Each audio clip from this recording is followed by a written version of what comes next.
Hello, everybody. Welcome to a really super exciting discussion we're going to have. My name's Mohsin.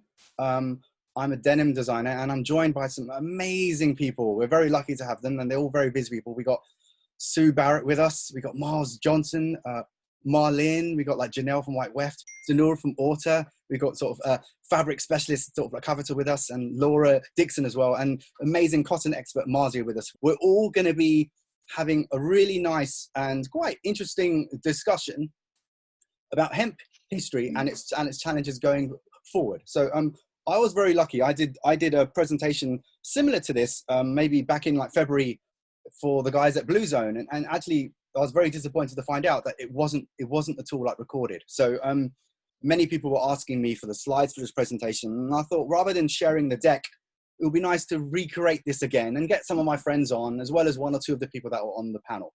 So for the first probably 15-20 minutes, I'm going to be talking about the history, and then after that we're going to get all the panel to talk, and we're going to ask about 10-12 questions, and obviously we're going to listen to and also answer a lot of the questions also from the Q&A. So anyway, welcome. Again. So cannabis sativa obviously is the actual name for hemp as well, but there's a couple of different strains, and hemp and cannabis sativa are actually very much different. They're different strains of the same plant, if that makes any kind of sense. And hemp itself, it's been around for thousands and thousands of years. It's actually we now consider it as like one of the earliest fibers that we actually know about, that we've actually used.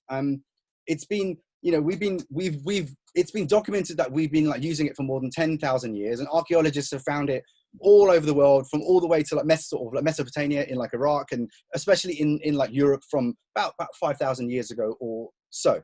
But the interesting thing is, it's actually our Chinese friends that have been the ones that have really got to understand hemp a lot more better than most of us actually, but sort of like put together. And even their emperor was so into hemp, he made it sure that everyone was growing it. And also the first type of paper as well was actually made from hemp too. But the Chinese and China in particular have become specialists in hemp and hemp-like production. So nowadays, all of the biggest producers of it are actually Chinese, but it's grown practically everywhere. So everywhere as well, which we're going to get to quite soon. We all know hemp, of course, as being from all the stories that we learnt about from all of the ships and all from the 15th century, even Columbus, when he found America, he had hemp like rigging and sails. So hemp's definitely been the go-to fiber for strength, and it's always been like that too. And obviously, we've been growing it everywhere, all over Europe, and there's loads of amazing myths and stories about it. But when I think about hemp, I always think about rope and being really, really hard wearing, and for sacks and things like that. And very, very coarse as well. I wouldn't regard it at all. Even a couple of months ago, I wouldn't have regarded it as a good fiber to use. So I've learned quite a lot myself in the last few months, which is quite amazing. There's a short video here, which is quite hilarious. So I'm going to stop sharing this for a brief second. Hello, everyone. And I'm going to share a video, and hopefully it's going to work.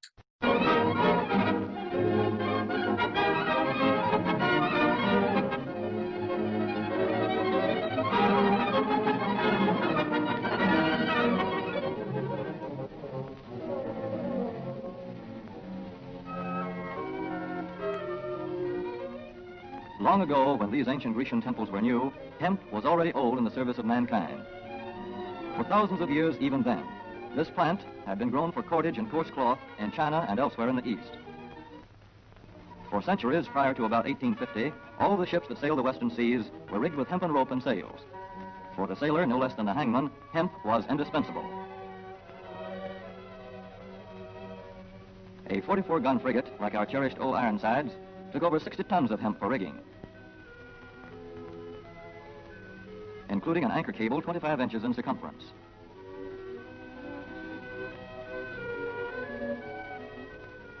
The Conestoga wagons and prairie schooners of pioneer days were covered with hempen canvas. Indeed, the very word canvas comes from the Arabic word for hemp. In those days, hemp was an important crop in Kentucky and Missouri. Then came cheaper imported fibers for cordage, like jute, sisal, and manila hemp, and the culture of hemp in America declined. But now, with Philippine and East Indian sources of hemp in the hands of the Japanese, and shipment of jute from India curtailed, American hemp must meet the needs of our Army and Navy, as well as of our industries. In 1942, patriotic farmers, at the government's request, planted 36,000 acres of seed hemp, an increase of several thousand%. The goal for 1943 is 50,000 acres of seed hemp. In Kentucky, much of the seed hemp acreage is on river bottom land such as this, along the Kentucky River Gorge. Some of these fields are inaccessible except by boat. Thus, plans are afoot for a great expansion of the hemp industry as a part of the war program.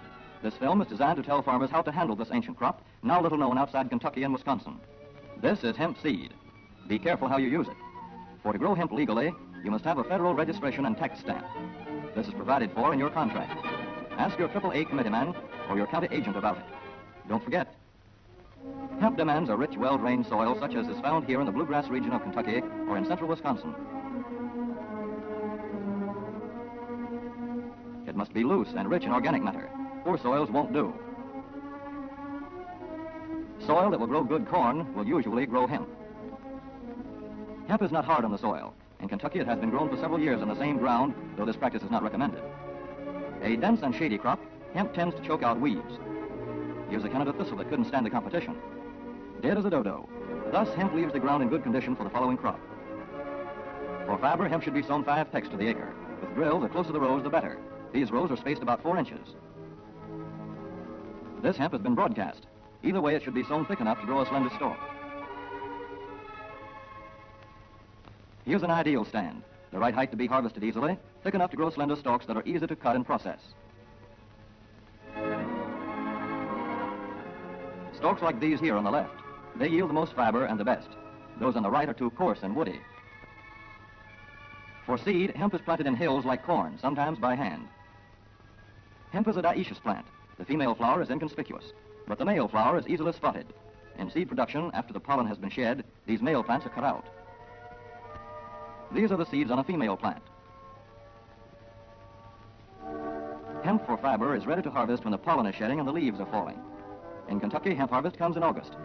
Superb, right? Okay, so that was just a little fun video. I've always liked to share that video, and it's nice that more people are getting to see it.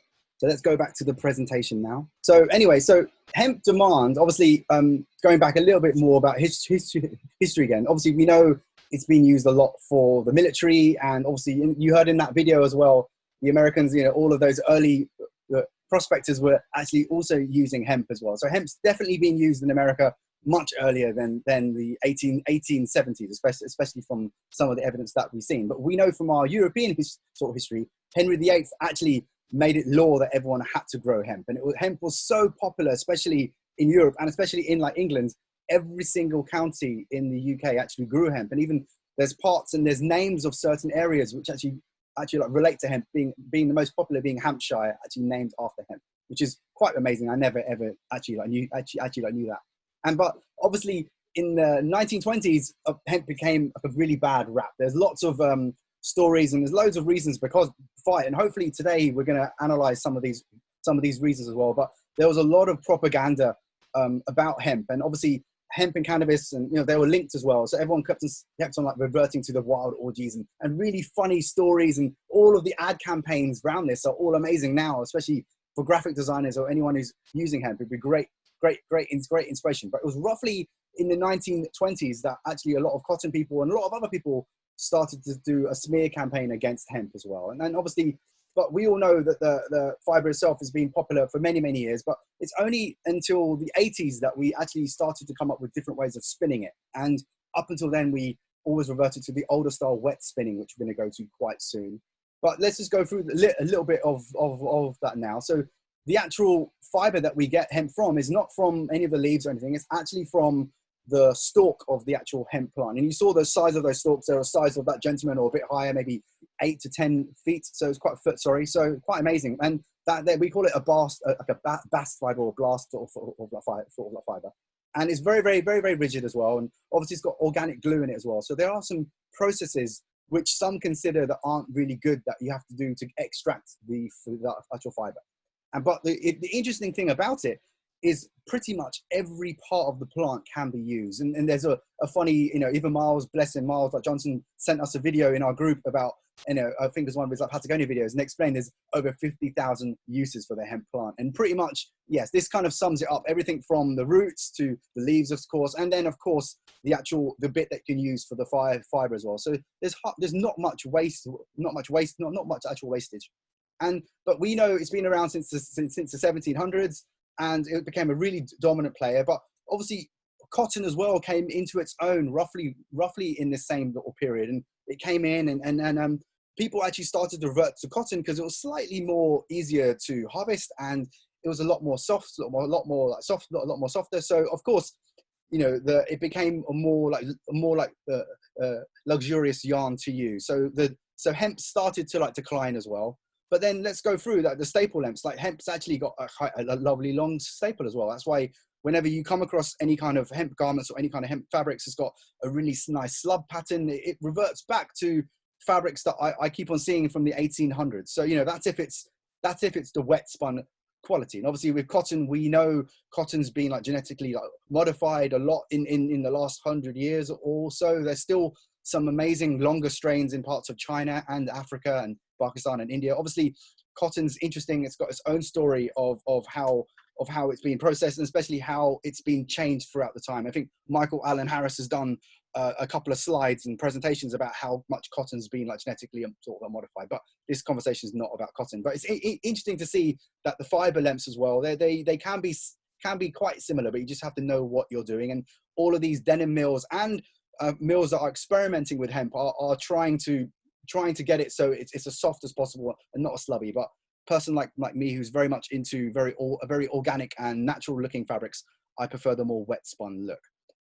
But let's just talk about one of the reasons why hemp became quite, why cotton became quite popular. And actually, unfortunately, it's actually because of like slavery and it was very artificial pricing actually. So you could harvest cotton, and because you were using slaves, you could actually get a lot more of it and not pay as much. So I think that's one of the reasons that I've read about. And by all means, any one of you guys can jump in and like correct me, but this is what I've come across in my research.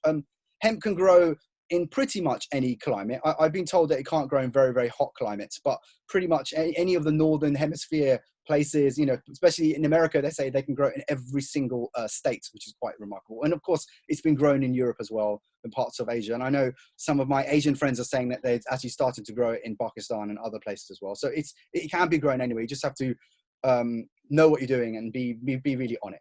But let's just quickly talk about the pros and negatives. This isn't meant to be a positive or negative thing about hemp, but it's just interesting to find out. Hemp only needs 3 to 4 months to grow, and cotton needs about 8 to 9. And so some of the interesting facts about it, like obviously there's lots of facts here, but it doesn't need as much water to the ratio of what cotton needs. So I think it's less than a quarter. It's even less than that. It's probably like 1/6 or 1/7 of the amount. Even there's a little fact here that Levi said, 3,781 liters of fresh water, 2,655 liters of it are actually in the growing part of cotton. So if you use hemp, you would cut roughly about 2/3 of your water consumption per gene. So that's definitely a lot of savings if we get the formula right. But then there's loads of urban myths about it. I remember, obviously when Levi Strauss and Jacob Davis first came up with the gene in 1873, or when it was patented, obviously they came up with a gene in 1872, the actual riveted gene. There's lots of stories. Obviously we do know that it was a duck canvas that they used, but some people, if you search about it or search on the internet, they say it probably most likely was a hemp canvas. I haven't come across it wasn't. Sorry, Mohsin. Okay. Wasn't that just also depends where the canvas came from? If it was from America, then it was likely to be cotton. But if it was sailcloth from Europe, then it could have been hemp. But we still don't really know for sure. We still don't know, because obviously, as we both know, Miles and Marlene, obviously in 1906, like Levi's lost their archive in the San Francisco earthquake. So if there was any historical evidence or physical garment, we don't know about it yet. But I'm sure there's lots of people that are searching for these holy grail pieces. You never know, it might turn up a hemp garment that was even later in this period, because who knows. But it's an interesting story. But at the moment, officially, Levi say it was a cotton made in like Amistag mill, So we all agree on that. But I'd love to find a garment that is made out of hemp from this early period. I hope it exists. But anyway, let's just see. We'll keep looking. We'll keep looking. I think we all will. I think we're all hoping. Obviously, we know that these composted by now. Sorry, Marlene? Probably composted by now. Yeah, probably composted right now, especially if it's buried. But if it's still in a mine in its raw state, just hanging up sort of somewhere, I'm sure someone like a Michael Allen Harris or Britt Eaton might come across it. But who knows?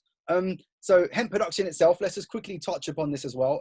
Obviously the fiber itself is very, very coarse. It reminds people a lot about like linen, and I'm sure like sort of like Zenu from Auto will definitely confirm it's a lot of processes, and I don't know if it's quite difficult to touch or process, but we'll get to that quite soon. Like sort of like Zenu, do you want to add anything here about how they process it or how you get your yarn to a state that you can spin? We got in cottonized form, okay, as you can see in here. Yeah, we got in cottonized form, and then we are combining it with the cotton to make the blend in our spinning process. Of course, it's a kind of coarser and harsh yarn, but I can talk about it later on. It has lots of details in the production. Yeah, that's fine. I just wanted to show everyone what we all know. And then hemp production as well. Obviously, after they cut all of the bast fibers, they leave them for a few months to dry out as well. So that's an important part of the process. And then it says here as well, they do mix even cotton even slightly after this stage and the cottonize that process. And then pretty much the process, once they get it to fiber form, it's pretty much the same. They spin it, they do the carding, the drawing, the roving, all of the things that we all know in the cotton process. They do a similar process again with hemp. So it's just that process of when from this process to this process is the process that I want to do a lot more research on, what kind of substances and chemicals they're using to break it down. And I know there's different formulas that some people are using, especially in our friends in like China as well. So this is something that I'm quite interested in finding out more of, but hopefully we'll explore together. So there's two different types, as I mentioned, that are available. There's obviously a wet spun hemp, which is the old style kind of hemp. This is the one that's been around for like millennia. It's the one that pretty much looks like linen. It's even got a slightly cold hand feel as well, which is quite interesting. Then we got the newer cottonized hemp, and this cottonized hemp is interesting because this one was invented in the 80s, and this is the one that a lot of mills are experimenting with, because obviously if you start using a wet spun hemp straight away, it'll be a very coarse fabric. It'll be quite scratchy. Most people, especially who buy jeans, wouldn't probably accept it. There's lots of denim heads that would, but we're talking 0.1% of people that would probably enjoy the wet spun thing. But the cottonized is the thing that's exciting the industry and everyone really, especially because it can be spun just the same as cotton. And literally, I've seen fabrics that I wouldn't have known they were hemp. So it's quite remarkable how much we've come along even in the last 20, 30 years. But I've got a short video from our friends Auto, so let's see if we can play this video. It's only about 1 minute or so.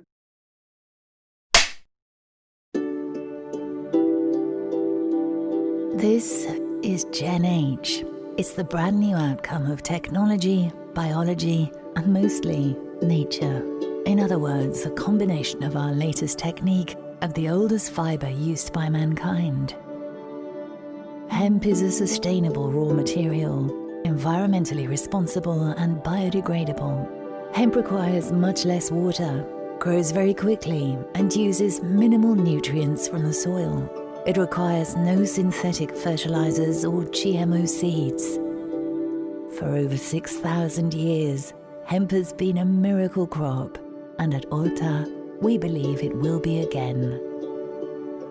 Well, okay, what makes Gen H so special? It's naturally antibacterial, antimicrobial, biodegradable, and now with our alchemy finish, it's super soft and gentle. Sustainability is business as usual at Ulta. We are the eco-modern generation who embrace past and present, conventional and unconventional, technology and nature. We are long-term advocates, and we see hemp as a vital link in the chain, moving towards a cleaner and greener future for denim. Join us with Gen H, our newest collection made with hemp. Superb. Okay, now let's finish off with the last of the presentation. Back to normal again. So anyway, so thanks for that. That video was quite lovely actually. But I've been using hemp a little bit, and all of us as well. I just did a project with our friends at like Navina, and we did 100% hemp garment. Okay, this was a wet spun, and it wasn't indigo, and it was a one by one, but it was a start. And I always said to them, it's always good to understand something. You have to go back to the beginning. You can't just straight away do a 3x1 right hand twirl and hope you're going to make it. You need to start from the very, very beginning. So these guys, and especially all the other mills as well, they're doing a lot of work in it. And I'm saying that, like, literally every single mill that we speak to now, being a consultant designer, they're all dabbling in hemp. They all know it is something that is really positive, and they're all experimenting in their own way. And I encourage anyone who goes to any Kingpin show or PV or Munich Fabric Start to definitely go and visit each of these mills, and some that aren't even mentioned here. And like, apologies if you're not here, but everyone important is doing hemp, and that's the important thing. So it's interesting to see more and more people do it, and it's interesting to see what outcomes we all do, and hopefully we can get to a fabric that is really kind of like sort of like sustainable.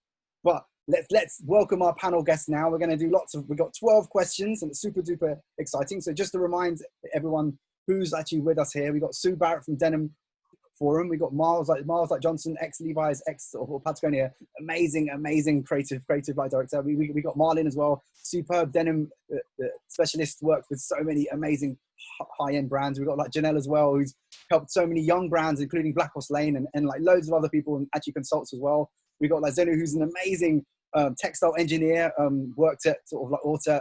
It's been quite amazing learning from her as well. I was on a panel talk with her a few months ago, and I said to myself, if we do this again, so I have to make sure that we can get her involved. We got Cavita as well. Like Cavita, I worked with her back in like VF. She's also she just works for so many amazing brands as well. Complete fabrics scientist, and definitely it'll be great to hear her thoughts. And we got Laura Dixon as well. Works for many brands, and is a consultant, obviously Wrangler too. We got Marzia, who's a cotton expert and writes amazing articles for Cotton Diaries, as well as working for sort of the Transformers Foundation.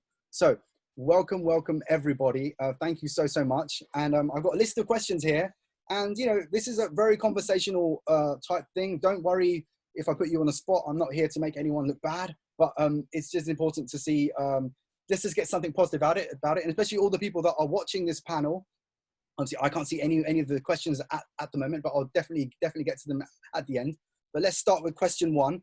Which of you guys have experience working with hemp in your roles, past and present? And I shoot first of all to Miles Johnson. So Miles, you can kick it off. All right, I'll get the ball rolling. Yeah. Talking about my experience. So I first came across hemp back when I first started working at Levi's in 2000.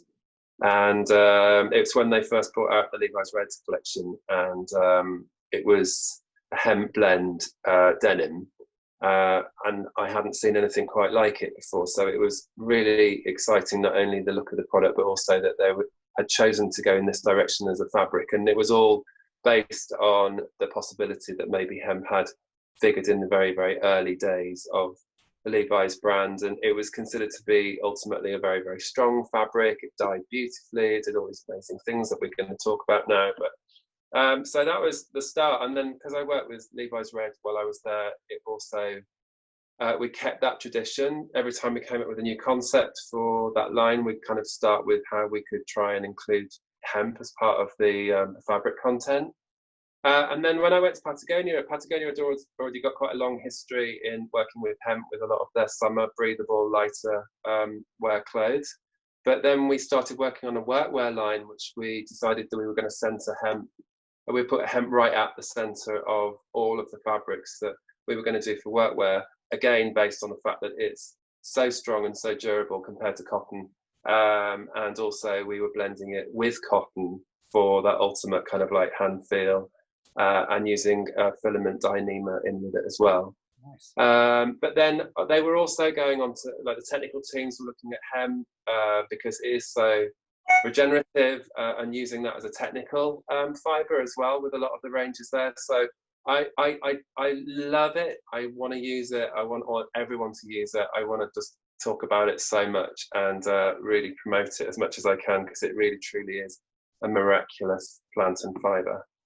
It is quite amazing, isn't it? That's something that we've known about for so long, and it takes, yes, we've all been dabbling with it as designers, but now it's become so important. Even in the COVID times, it's like this could be a solution to lots of things.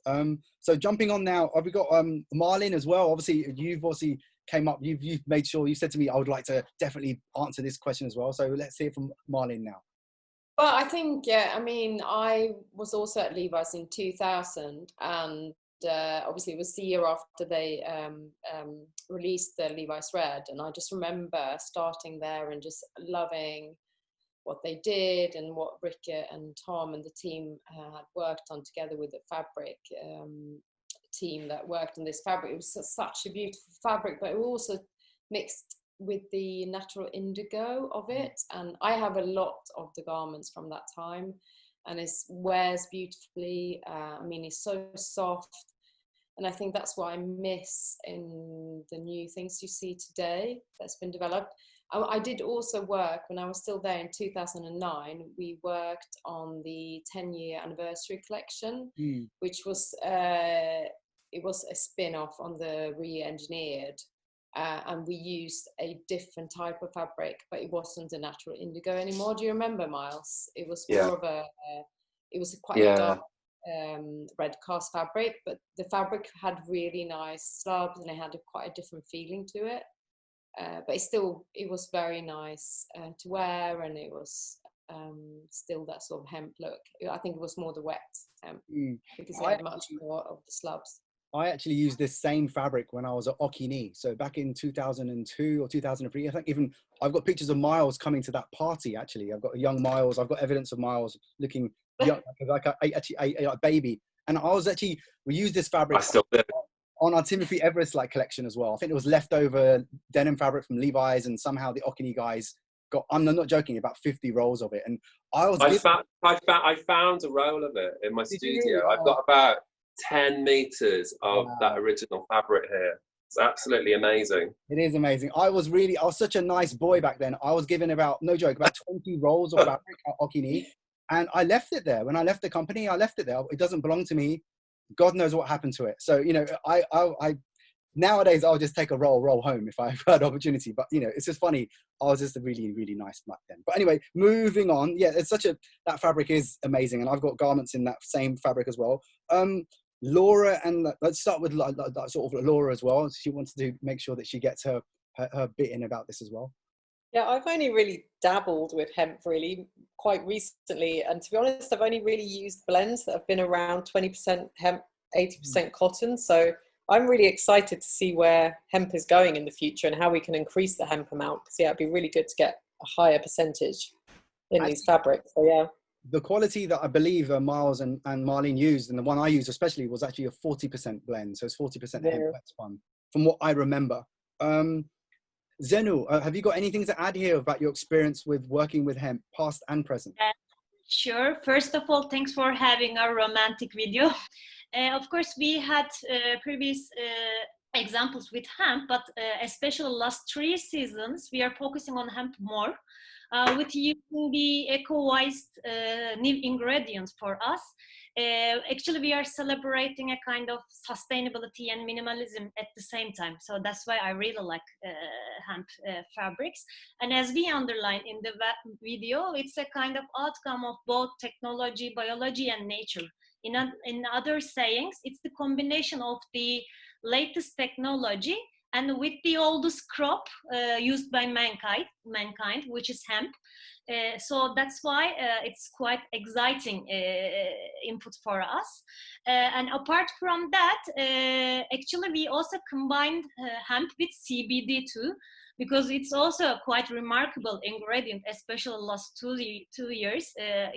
It's accepted as a kind of police molecule. It's a kind of new hero, especially in beauty and wellness sector. We created Gen H with our denim mimicry concept, and then with our newest concept, we continue to evolve it. with different looks, aesthetics, from rigid to stretch, from shirting to heavyweights. And we also have some undyed, unprocessed ecru colors. Also, we have the ready to dye ones. So we are getting wider with our family because we really like to work with them. And apart from the fabric side, of course, I'm really happy to have this thriving experience in fabric side with different aesthetics and authenticity. I'm also happy to have experiences with hemp fabric in laundry side because we are also combining the hemp fabric with laser and with ozone. So it's a kind of good, how can I say, I like this kind of oxymoron combinations, like using the oldest crop and then playing with it with the newest technologies. So in terms of both fabric side and in terms of both laundry side, I think it's really valuable and exciting experience with working with hemp so far. Amazing. I can see you're even excited now. I think every single time I talk with Hemp about you shine whenever you talk about Hemp. So thank you so much for joining us here again. Kavita as well. You've had some experience with you using Hemp. Could you share some of the knowledge that you've gained from the experience of like using it? Yeah, so I use hemp in a few of the brands that I work with, and we have. I was developing it from the angle of sustainability, you know, because it's biodegradable, and also trying to make our denim, for example, better, more. So using organic cotton, but also trying to combine hemp. And I think finally we went with linen because there was the cost issue at that point, and then also linen felt better, although the aesthetics of hemp were also really very attractive, and being sort of considered a cool sort of element in your fabric. So I think in the past I have sort of seen over the last few years the hemp fabrics that I've been looking at and developing have become softer and better. And I think the technology of spinning it has become better. And I think we'll be talking about that as we go along. But price has still been a factor. Hemp is a fiber I do love. I love the aesthetics of it. And sometimes you want that sort of dry, cool feel to your fabrics, and it brings that. And I think there is a future for hemp. Especially as it's going to be, you know, spun better, easier to work with in existing machinery and things. So, yeah. No, you're absolutely right. I think it's definitely in the last, I've seen it in the last 5 or 6 years, a lot more people have been jumping onto it, and, you know, they're speaking to the guys in like Toyota Japan to try and invest in different like machinery. So yeah, it's like, I think I met someone recently who's opening another cotton mill again, and I got really angry about it. And I said, why don't you invest in hemp or something else, somewhere that needs more investment? So yeah, it will take a few years, but definitely it's getting a lot better. I think every 6 months I'm seeing newer developments from all the mills, and it's very, very exciting. But the price factor, I think someone told me it's roughly 2/3 or slightly more expensive than cotton. So yeah, price is one of the factors, but we'll get onto that. About 20% more, I think. Yeah, it fluctuates, of course. Obviously, you can get it from France and you can get it from China. It depends, I believe, where you actually get it from. But it's getting cheaper all the time, though. It is absolutely, and yes, it will get cheaper. And then by that time, you know, I think so I think it was like Zonal was saying last time to me that if Zara or someone else jumped on hemp, we would all be in trouble, because, you know, there's not much. There's not much production of it right now. So yeah, it's going to take a while for that to happen. There is not enough supply in the chain. Yeah. There's not enough supply. That's the challenge. Yeah, that's the other challenge. Yeah. Okay. Moving on to question 2. What challenges have we faced using and working with hemp? And I've got here, like, I'll start with Zanur here, as she's already with us. Sure. Yeah. Well, actually, at the beginning, we had some difficulties during keeping the standard ratio in production blended with cotton and hemp. This problem is caused by the irregularities in the supply cottonized hemp, because the physicals and the humidity ratios are not stable when you supply different bales or different dispatches. Even we talk about these difficulties with cotton, but when we talk about hemp, it is quite harder to deal with that kind of difficulties.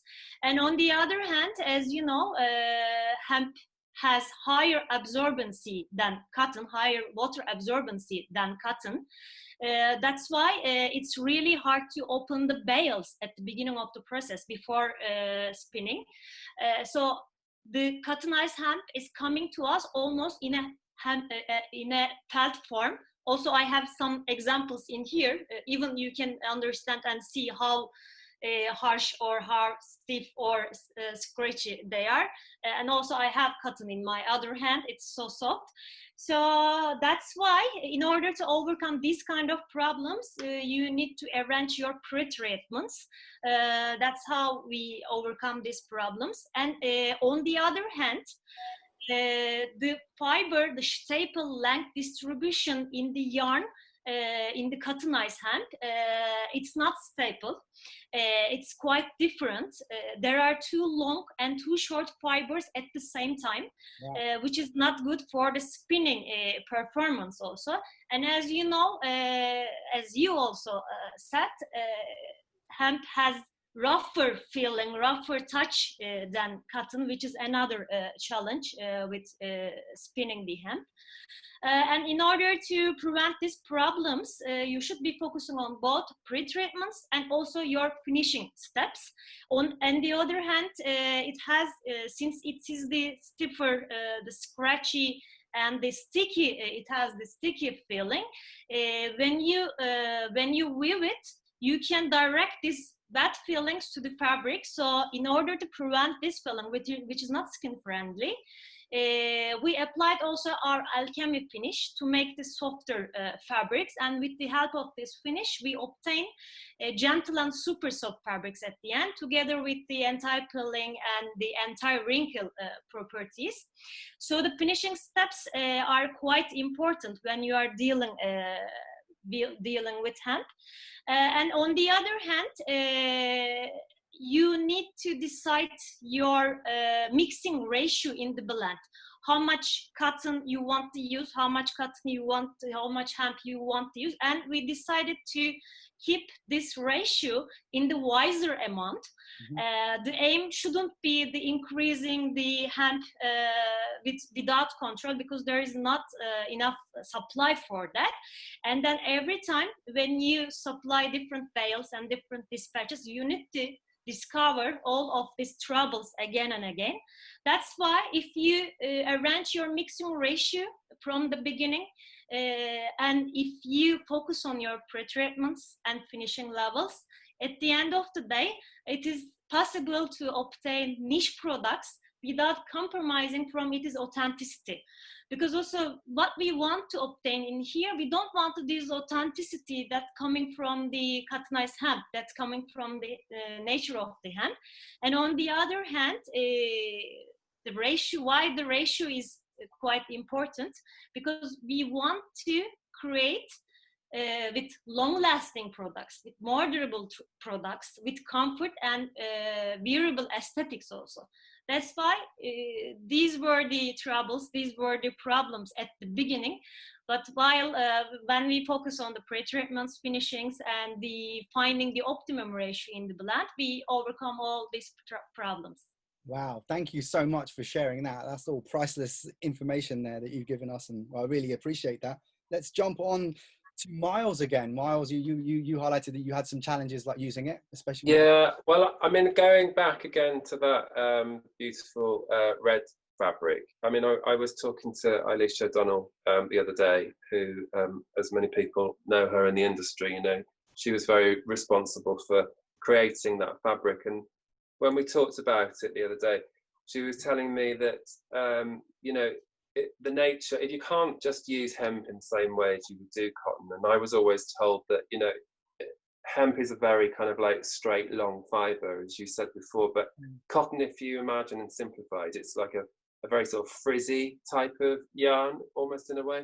So when you're using it on the looms, there's a little bit of buoyancy when you're working with cotton compared to hemp, kind of like it snaps. And so therefore on that fabric in particular, we ended up having quite a lot of faults. Now, I really like faults, but they're these little kind of like dash lines that you get over the fabric. And a lot of people, you know, these days, no one really wants that. They want all the garments to look exactly the same.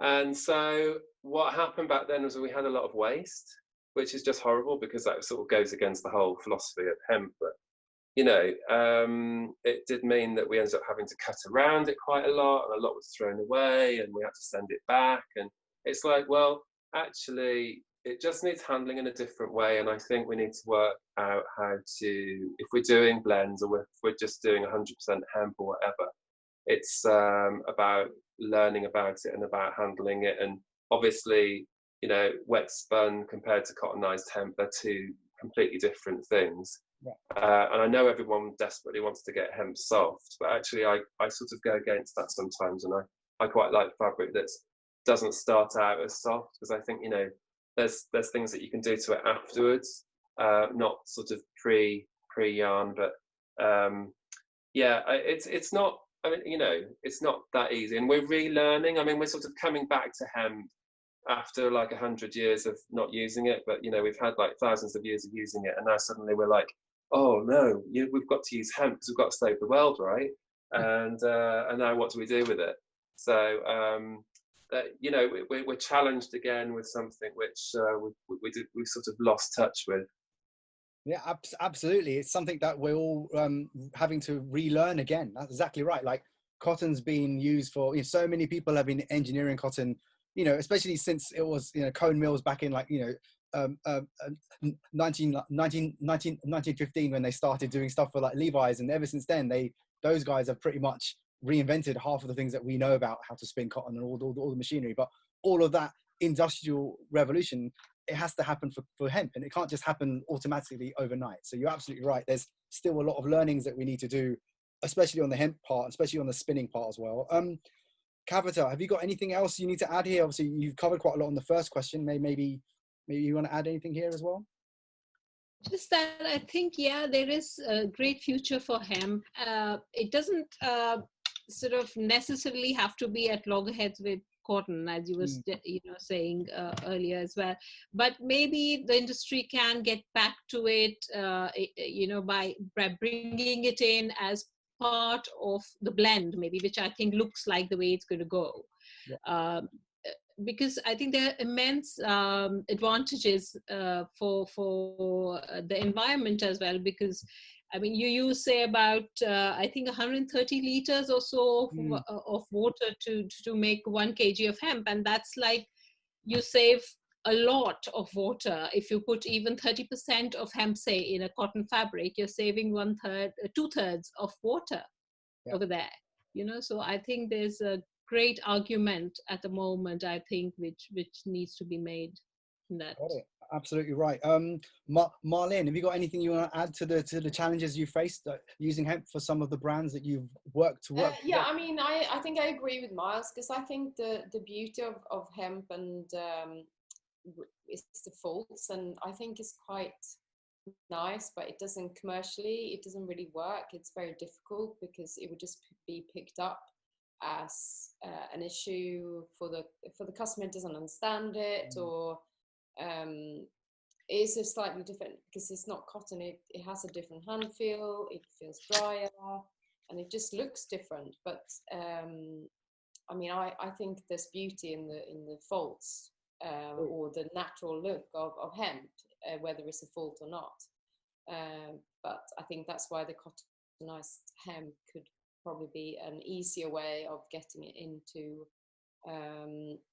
product nowadays, I think. Yeah, no, you're absolutely right. I think, you know, everyone just wants it to be super, super soft, and sometimes we want that slightly slubby texture that we might have lost, you know, especially when we started to commercialize cotton. You know, some of these aspects, I'm sure Miles has got loads, and I'm sure all of us have. We've got archive pieces in our collections which are from the 1920s or older, and these fabrics are just super duper slubby and really, really dry hand feel, and all these lovely things that we love that are, you know, become a lot more softer. Just to end on this question, Laura, have you got anything to add on this sort of question at all?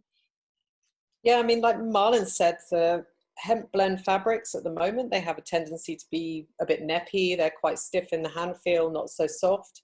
So yeah, when I was working on it and doing some trials on it, I was working on a really commercial collection, actually. So for me, it was about is there a way to get this more sustainable fiber into the line? So I really had to consider carefully what kind of products I was putting it on, because it was quite a niche in this collection that I was working on. And like Miles says, we need to kind of embrace the fabric as it is, not really try and make it into something that it's not. Yep. So when you're working with it, there's also an element of educating the buyers and the merchandisers who you're working with, and the marketing teams maybe as well, because they need to communicate in the end that it's not the same as the rest of the line, that this fabric does have its unique properties. So yeah, the challenges are in the hand feel and the look and also the price, but we can turn those into a positive, I think. Yeah, absolutely. No, just a little recap, guys. We've got more than 12 or 13 questions now. We're going to answer a lot of them near the end. So please do carry on sending your questions, and we'll definitely answer as many as we can. Thanks, Laura, for that. That was really cool. Question number 3, guys, and this one, what can we learn to do differently from other fibers, which can place hemp in more favorable position from a sustainable perspective? And I'm going to shoot over to Marzia now. So hi, Marzia. Thank you so much for joining us. And yeah, over to Marzia. Hello. This is very interesting because you've said that hemp has been politicized for about 80, 100 years now and hasn't been able to break through the market. But now that we've seen trends of growing hemp, especially with the legalization in the US, we are seeing this opportunity to get hemp back. But at the same time, we have to keep in mind that cotton has been, how do you say, the main fiber for a very, very long time, and it's built a model that actually is not very sustainable. It doesn't work. And hemp, because of these big trend and push, could go in the wrong direction. So I think what's important to keep in mind is that cotton, and the failure of cotton, is around the fact that it's a commodity crop and it doesn't take into account the people that produce it.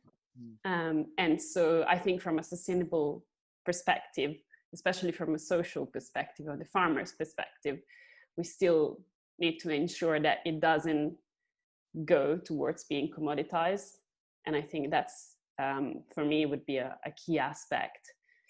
And it seems like in the US, the trend is showing some risks around that. And yeah, so I think that's my main point around what we can learn from cotton. We can learn a lot of other different things from natural fibers. I obviously work quite a lot with cotton, so I can't speak about linen or others, but another point that I always bugs me is the fact that whenever we make a decision in fashion and whenever we take a route, we never consider the whole entire supply chain. And hemp being a crop that is grown on a field, that is grown by farmers, and it grows with nature in an ecosystem. Why do we have only the market on this end dictate what has to be grown on a local level in an ecosystem that may not be suitable for one crop or the other? So I think in that sense, we need to keep in mind that whatever we push for, we need to take into account the whole entire supply chain that we deal with, from farm, from seed actually, up to the product that we sell to the consumer. And it can't be the consumer or the brand or the government dictate what we do with our ecosystems on the ground. It needs to be a holistic approach. And so that's what we can learn from the mistakes that cotton has made in the past and the cotton industry has made in the past.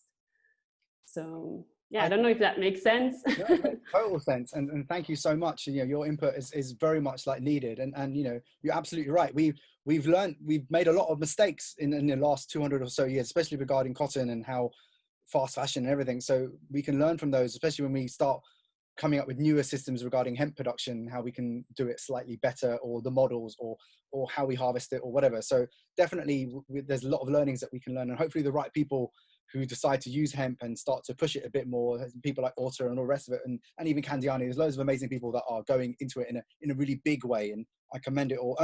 I've got like Janelle here, like sort of hi Janelle. We haven't heard from you yet, but you made it clear that you would like to definitely have a go at question number 3. So welcome, like Janelle. Okay, hi. I mean, well, actually, I was kind of thinking along the same lines of Marcia, and definitely echo a lot of those thoughts.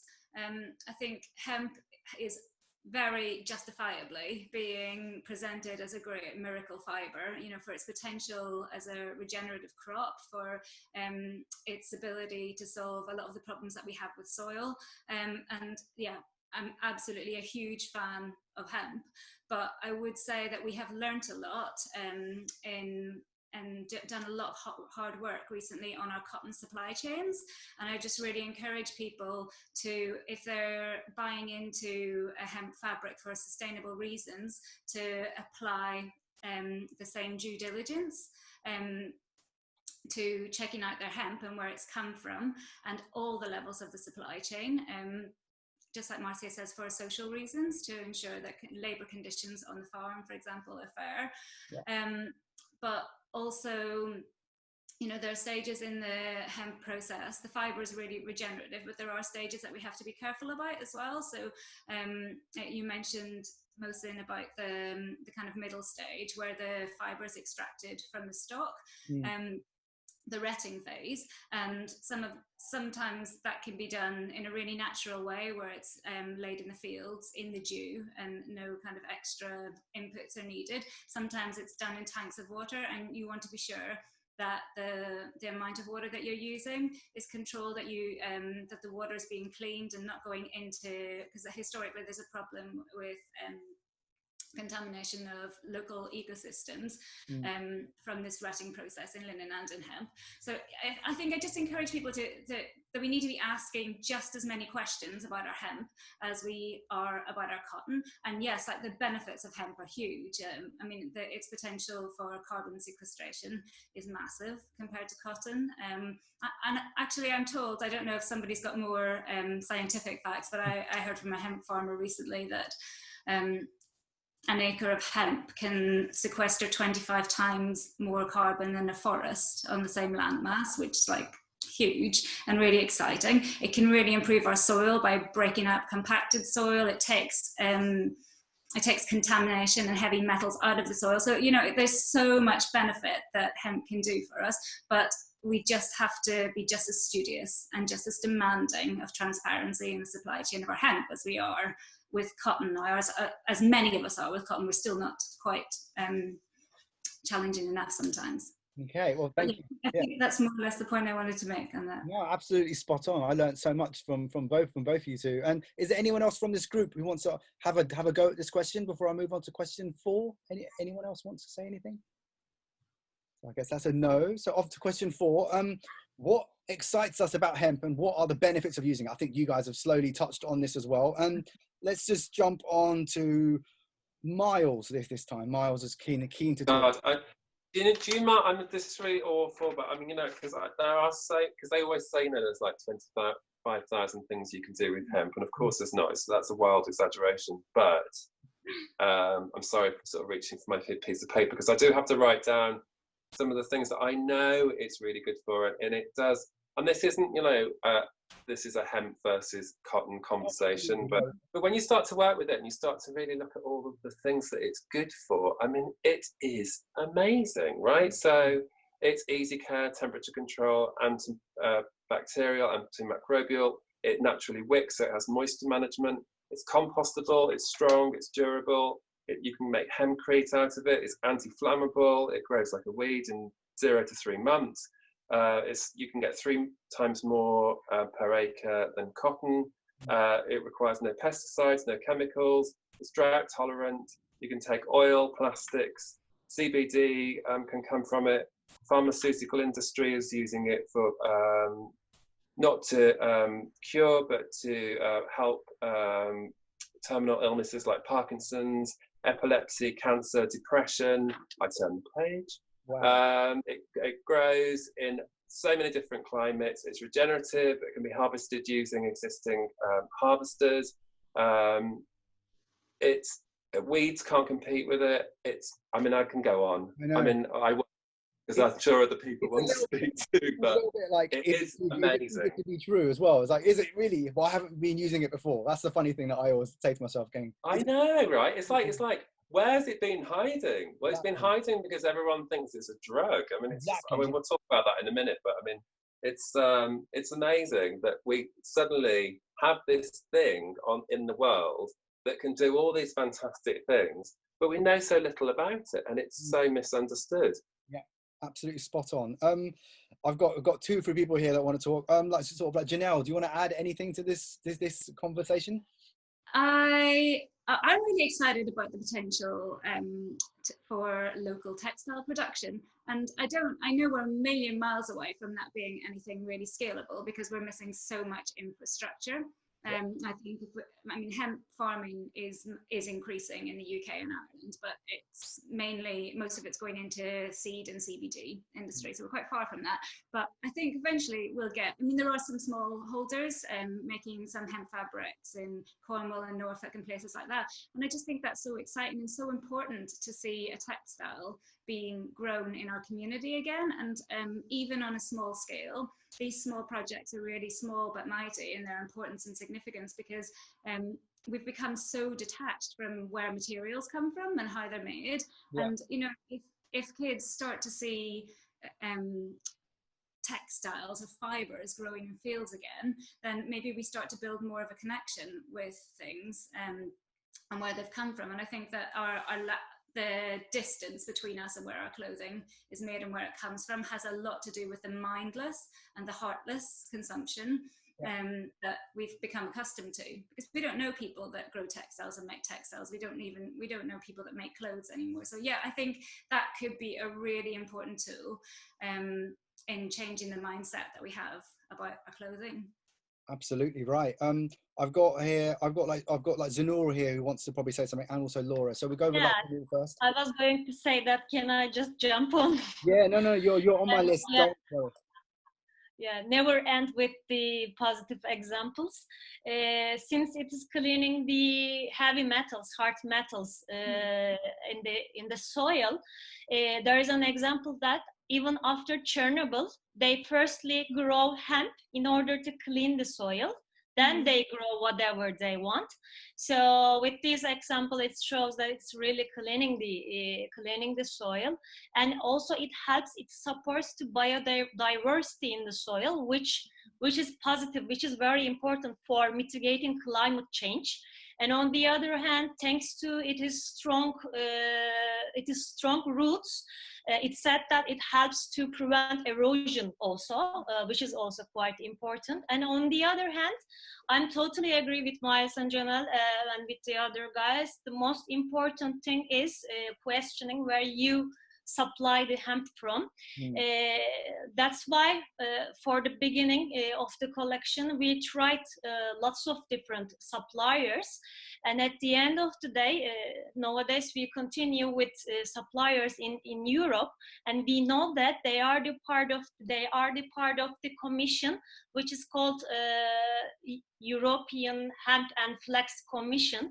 So this is very important, and the most important thing that we need to question, as Janelle said, how they are doing the retting process, with the others saying the gumming process, in order to separate the gummy part, the sticky part, from the stalk, in order to provide the yarn, because it's not possible to, especially in cottonized process, it's not possible to work with that sticky part.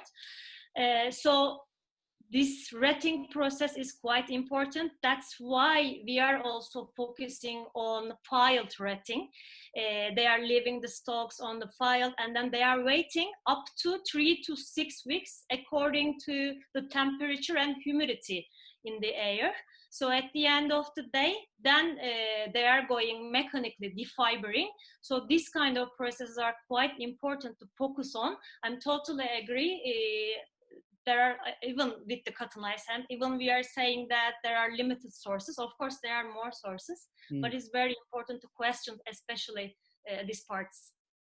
Obviously, you know, the biggest production comes from China, of course, and that's where a lot of our friends are getting their yarn from. But obviously, we know there's like sort of like European sources. I was just emailed someone recently going, you must come and visit our cotton field. We're based in France. So it's quite exciting, all the people that are doing it. I think I'll just end with Laura. I don't know, I've got you on my list here of you who are quite interested in answering question 4. Maybe covered everything.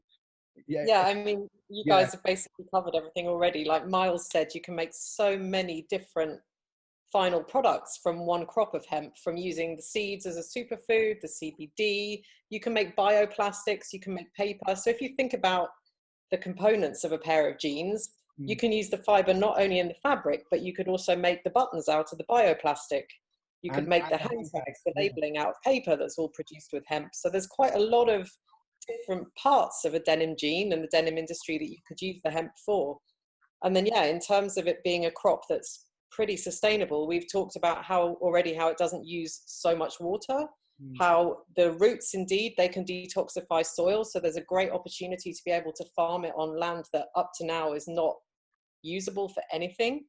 So the roots really help to regenerate the earth. The leaves actually also, like Janelle said, they're massive harvesters of carbon dioxide. And from what I understand of all the crops that are currently grown, I believe that hemp has the highest carbon trap per acre of any crop. Wow. And I've heard some people say that it's completely carbon neutral actually in its harvesting and production as well. So the fact that it has such a big carbon trap could also be used as a way to offset carbon that's used elsewhere in the industry. Because we all know right now that there's parts of the industry that are quite carbon heavy, and we're all working to improve those areas. But nothing is perfect now. So the use of hemp can help maybe a little bit to balance off the carbon offsetting there. And yeah, then the final thing indeed is the huge opportunity for a really short and transparent supply chain. If we can start growing hemp in the same location that we can spin the yarn, we can produce the fabric, and we can make the final garments, what kind of more perfect supply chain do you have than that? Absolutely right. Sue, have you got anything to add on question 4 before we move on? What excites you about hemp? I think we've covered it all now. You guys have covered everything, and I have no idea because I missed so much of it, and I'm sorry that I'm now having to sit in my car, having managed to find a bit of Wi-Fi. I'm just going to go with it. I think you could have just lied to everyone and said it was your new background. So you could have just said that this is my new virtual background. I chose a car. Absolutely. No, just stay with us, Sue. I think we've got you for the end questions as well that are quite exciting as well. But if there's anything you want to add, Sue. Every time somebody talks, I'm like, oh, I'd love to say that. Because one of the things that I was thinking about was like, I know that this question is pertinent particularly to denim, but Miles was talking about that, you know, they're not perhaps 25,000 uses, but all the different uses. And one of the things that I also read about was the fact that it's so hemp as a food source. I mean, we're talking about the future of the population doubling by, I can't remember which, but the numbers are huge in terms of population growth. And the challenges of cotton being seen as something that is actually taking away from food crops, where we should be using that land for food crops. And hemp is something which is a really, really high protein source. Like the seeds the oil and the seeds you can use is really high in fatty acids and amino acids, even higher than fish. And we're looking at the fact that, you know, potentially the future of fish in the ocean is going to be contaminated. So moving, you know, this super incredible plant, why are we not using it all the time? Because everything supports you know, future benefits of society as a whole. Within our environment, in the last sort of few months, so many people were rushing out to their allotments, rushing out to their gardens. In London, I saw so many sort of like front of houses where people normally park their cars completely converted into like urban garden spaces, which is something we've seen coming through as architectural trends in high rises in Milan, in Brazil, where people have turned their high rises into sort of urban farming spaces. And I think that in that 2 months, I know that people that I've spoken to that might have just, you know, been really, really enjoying their allotment phases, they're already gone to harvesting. So within this pandemic, the excitement of like teaching their kids and all of that stuff. So imagine having like hemp as a domestic plant, that we all had a certain amount in our, you know, window boxes, and it protects the air that's traveling into your apartments. I mean, we could just think so big into how this potentially can be used in our homes. And I think that it's not even been dreamt up yet. It's not even been thought out. So I'm really excited about what that could mean going forward, and how that can just be used even in a really domestic setting to make a difference for us. Wow, I think, you know, all of us are so excited about hemp, and I think, you know, I've skipped a few people out, and I apologise, but we do need to move on to question number 5. And Sue Barrett, welcome back. So thank you very much. Question number 5, what opportunities and challenges of reintroducing hemp textile production in Europe and globally? And I'm going to point this towards Marcia again, and then we'll follow with Miles as well. And actually, yeah, we'll do Marcia and then Miles and then like Laura. So Marcia first. Yeah, well, I was speaking to farmers in Lubbock, Texas, which is one of the biggest cotton patch in the US. And I asked the question if they would switch entirely to hemp in the future or partially. And some of the challenges that they face is that although it's technically legal, there's so many how do you say, I'm just going back to what my cotton farmer contact said. There's so many layers of legislation that actually, because the level of THC is so controlled and it's not in favor of the farmer, you could be on one day growing experimental hemp for a certain type of market, and then because your levels of THC are too high, then you could be persecuted. And so that's part of the reason why a lot of farmers are actually not switching to hemp entirely. And also I'm guessing because there's a huge industry behind cotton that is not only related to farmers, that is all established, and it's based on an infrastructure that is very established. So a lot of people are reluctant. So these are the challenges from a US perspective. And from Brazil or India, a lot of the legislation is not there yet. So, and I'm talking from a farmer's perspective. From a textile point of view, I think there's a lot of other different challenges on the processing and etc. But from a farmer's perspective, it's a lot down to legislation, and some of it is also that you did say, Mohsin, that it can be grown mostly everywhere, but I've heard differently from farmers in India. Okay. So I'm happy to be sort of corrected. And just touching on the farming, Miles, we're gonna get to you in just a second, but I think Laura might have something to add on the farming side. Yeah, I mean, Marcia was talking then from a kind of US perspective. I'm going to talk a little bit about the European perspective. So right now, there's quite a lot of opportunities for European farmers. As we've talked about, you can grow the crop in almost any climate, and it doesn't need very much water. It also doesn't use pesticides and herbicides, so it's a completely organic crop to grow. So there's quite a lot of opportunities. Right now, the biggest source of income from a hemp crop is the CBD oil. But in some countries, they're not yet allowed to process that. So there's a little bit of restriction on using the entirety of the plant. So maybe in the future, if that can change, it will become a much more viable cash crop for farmers. And I've spoken to a few farmers who have told me that the decortication machinery, which is the machinery that's required to take the actual stem of the hemp into a fiber, that is really, really expensive right now. So until hemp becomes a more popular product, it's quite expensive for them to be able to afford the machinery that is required in the very first stages of production. You also need to have a lot of space. So although you can grow it anywhere, I'm told that for it to be a viable, profitable crop, you need to have at least 50 acres planted with hemp. So while there's quite a lot of small farmers trying already, like Janelle suggested earlier, you do actually need to have quite a lot of space for it to become a profitable crop. And there's also quite a lot of extra licenses that you need, of course, because it's considered as a drug. So you need drug licenses. There's often criminal checks and things like that that have to be done before you're actually allowed to farm it. And right now in the European Union, the farmers can only plant seeds that have up to 0.2% of THC in them. And that means they only have around 60 different varieties of hemp that they can choose from. So they're at a big disadvantage against farmers in China, for example, where they can plant with THC of up to 0.8 to 1%. So those farmers have a lot more crops to choose from. So just to kind of put it into perspective, if the THC content was agreed to be increased to 0.3%, farmers in Europe could choose from over 500 different varieties of hemp seed.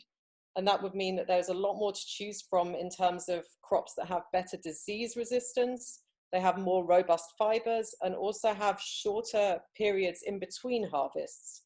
So that would make it a lot more profitable as well for farmers in Europe. And it also, of course, means that there's a lot more biodiversity. Yeah, and I've heard from some contacts, the Common Agricultural Policy is currently under review in the European Parliament. And I've heard from some contacts that they're looking into trying to increase that percentage of THP, also because it's not really sure right now that if you have one crop of hemp, does it always stay at the same THC percentage level? Maybe it varies from harvest to harvest. It could be as the plant matures, the THC level starts to rise a little bit. So there needs to be, from a farmer's point of view, there needs to be an allowance to a higher level of THC for them to be able to stay within the law. So there's quite a lot of challenges going forwards with hemp farming, but hopefully in the future legislation will open up a little bit more and it'll become a more viable crop. Absolutely. Yeah. Can Please. Sorry. Yeah, Laura, this is like you put it in such better words than mine, but this is exactly the same challenge that they're facing in the US. Yeah. So it's just about the parameters of THC acceptance. Okay. And that's why a lot of farmers say that it's a risky business to go into. Especially if the crop will like mature in 1 or 2 years, you have to like, I don't know. It seems it's like a gamble. Sometimes you can get in trouble for growing it, especially if you're in the the guidelines itself. I've got here Janelle and Miles both wanted to talk about this subject. I'll go to Miles first. Miles, have you got any? So I just gonna, echoing a lot of what Laura just said. Then it's we know that it does grow in a lot of different climates, and we know that back in even the 1500s, it was kind of like you were obligated to grow a certain proportion on your land, even in the UK, of hemp. So we know that's possible. It does grow without the water, or without kind of like a lot of water, but then it does thrive on it also. And so there was this great tradition of growing it along riverbanks and things like that. So, and then when you look at kind of like the price that you can get for return on growing hemp, especially with what's going on in the US at the moment, we can learn a lot from that as kind of, the farm ban is lifted and they can all go out and grow hemp again. We're going to see so much of it now that things like that have happened, but we can learn from that as well, because, we can't, the Home Office doesn't support small time growers, like Laura said, and it does mean that you have to kind of like have a considerable amount of land to be able to grow it properly, even in this country. So, and they don't make it easy for you. So you do have to have licenses and agreements, and have to pay a certain amount of money to get that license agreement, and then you're inspected on a very regular basis. And I didn't even know all that stuff about how the THC can change in time. It's really fascinating. But there's a lot of stuff we know historically about it, but then we don't really know how that fits in with this current climate. And I think we are also, at the same time, we don't really have an abundance of yarn suppliers here in this country, for example. Maybe in France they're better set up for it, but if everyone rushes out tomorrow and starts kind of like growing hemp everywhere, as beautiful as that would be, what do you do with it when it's finished growing? You have to have the process in mind, otherwise there's no point. Because if everyone thinks, I'm going to make loads of money if I start growing hemp, well, you've got to be able to kind of like see the end product or have a sort of system, and you know, we don't want to start doing things around the world just to kind of like, you know, make a yarn to send somewhere else to make a fabric. Yeah, you're right, Miles. And like you said, France are really doing quite well with the whole yarn side of it. But in France, you can't produce the CBD oil at all. So those farmers are missing out of the most economically viable part of the crop. So until the legislation kind of comes together to allow the farmers to use the complete crop, it's not right now the best option for them, it seems. Okay, I've got Janelle here who's quite interested in answering this question. Janelle, do you want to say anything about it, or I think the only thing I can add is that we probably need a bit more investment in this retting stage, because although you can grow hemp anywhere, it's not everywhere that you can field ret it. Like, for example, in Europe, we grow linen, which is a similar retting process in northern France, Belgium and the Netherlands, and that's because the climate is exactly right there. You have enough heat during the day but dew during the night, and so you have the right conditions. So until we can come up with a sustainable ecological process for the water retting tanks, then there's a difficulty to get the fibre right in other parts of, I'm talking purely about the EU, I'm sure globally that's an issue as well. Wow, absolutely right. I think the process of how we harvest as well, that's why I got frustrated whenever I keep on meeting more and more cotton people in the Far East who are opening new mills. I'm like, I get really annoyed by it. But you're absolutely right. It's having that production ready for when you do our harvest. It must be possible, but it's been very neglected for hundreds of years. So. Absolutely. Okay, we're going to move on to question number 6. Apologies, if anyone wants to say anything, please say now before I move on to question 6. Can I just add something? Of course you can. Small? Yeah. Actually, we are in communication with the farmers in Izmir, Turkey, and this is the farm that we made the video shot. And as far as we learned from them, because we are trying to learn the plant itself also, as far as we learned from them, the hemp that we are talking in the industry, it is cannabis sativa, and the growing methods, as they said, the growing method and the seeds are different than the regular cannabis that has the higher THC amount.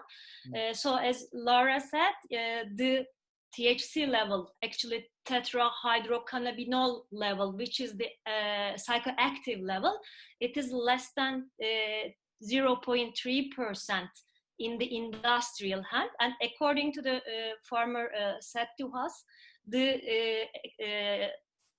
to the legislations, the growing methods are different when we talk about the higher THC levels. Maybe that's why, and as long as I can imagine, that's why it is also legal in Turkey since 2018.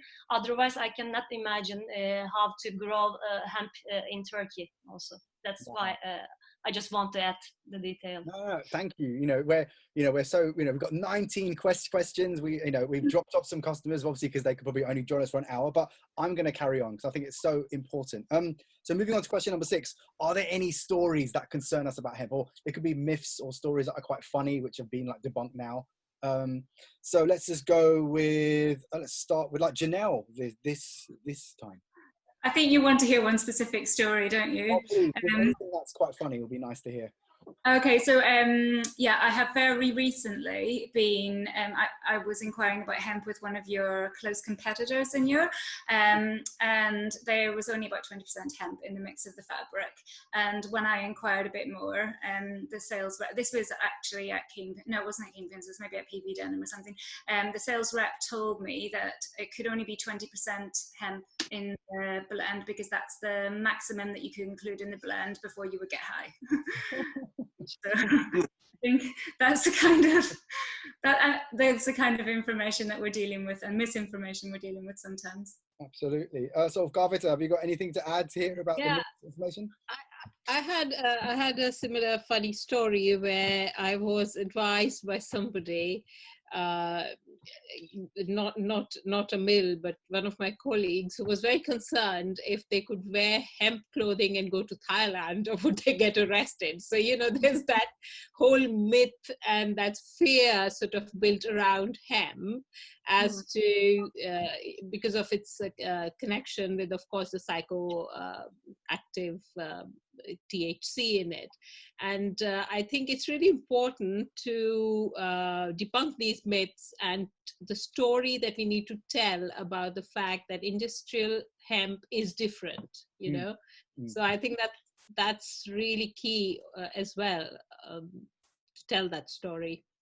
We were always told that it's a very distant cousin of marijuana, and it doesn't matter how much of cannabis sativa that you smoke, you're never going to get high. You're just going to have a very sore throat.